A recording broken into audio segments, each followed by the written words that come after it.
Hi students, welcome back. So in the previous video I explained about the demand paging. Demand paging means CPU is demanding a page in the main memory. So CPU demands page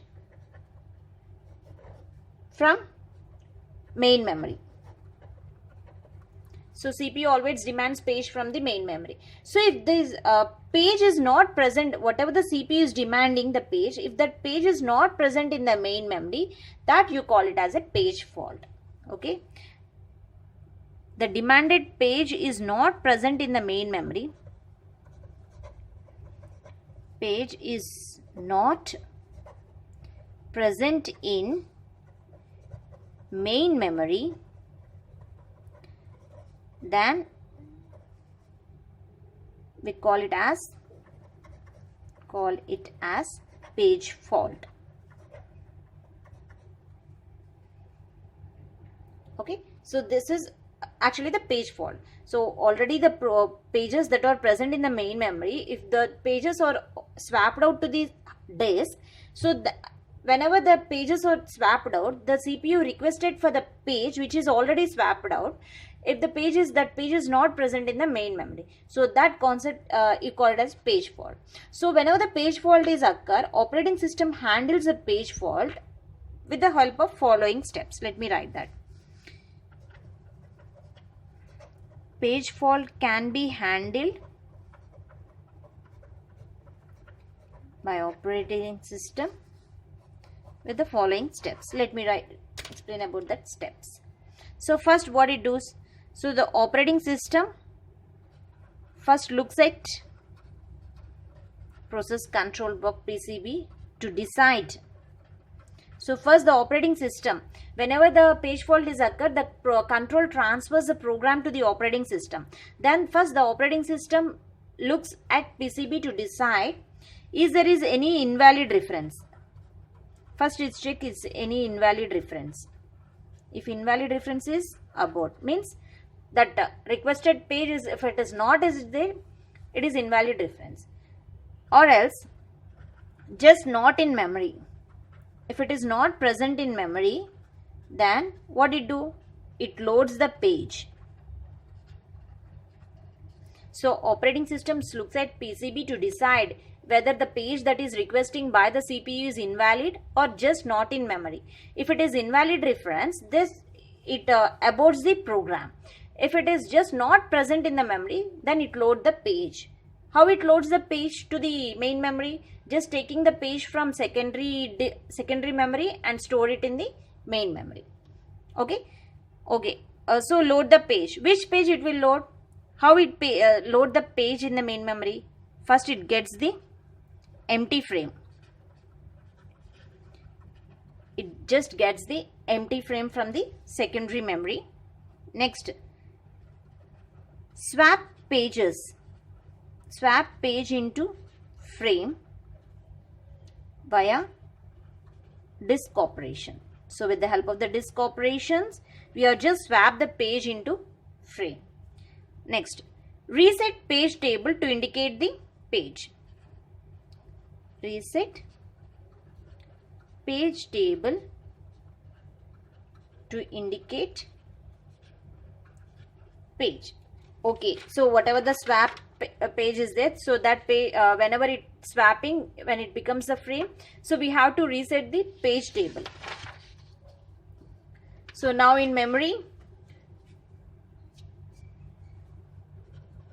now it is present in memory, set valid bit is equal to validation bit is equal to V.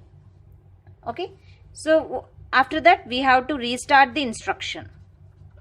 Restart the instruction that caused the page fault. So these are the steps you have to follow whenever the page fault is occurred. So the demanded page is not present in the main memory, then the page fault is occurred.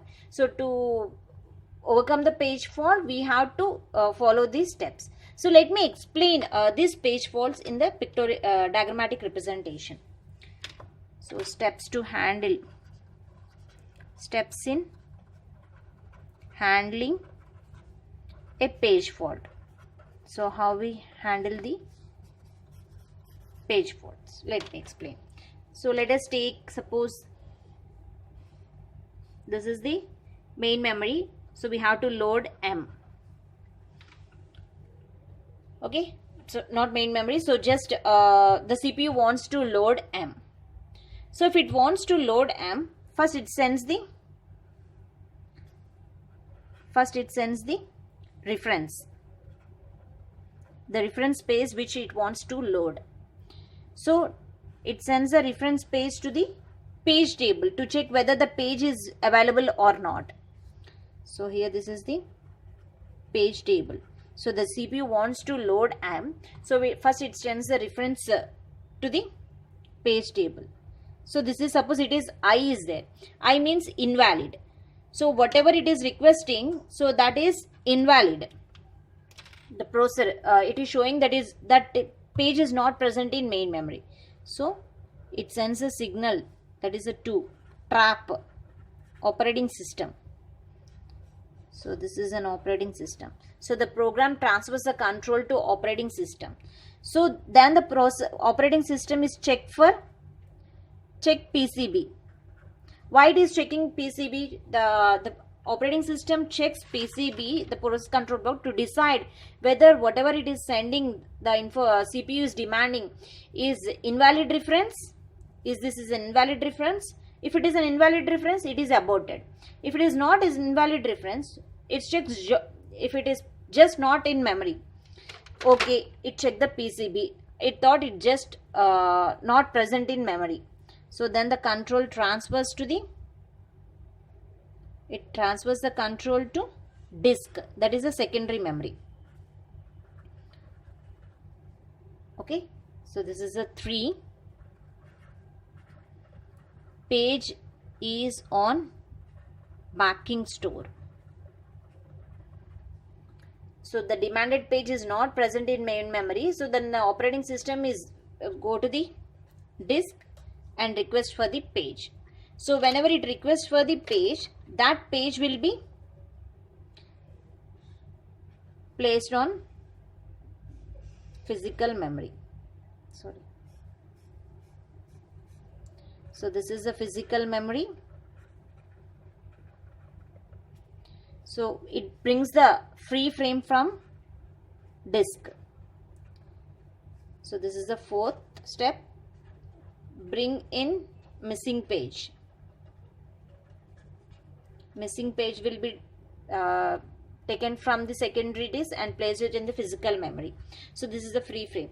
So after that, this free frame has to send to the page table. So why it is sending the back to the page table? Because it has to reset the page table.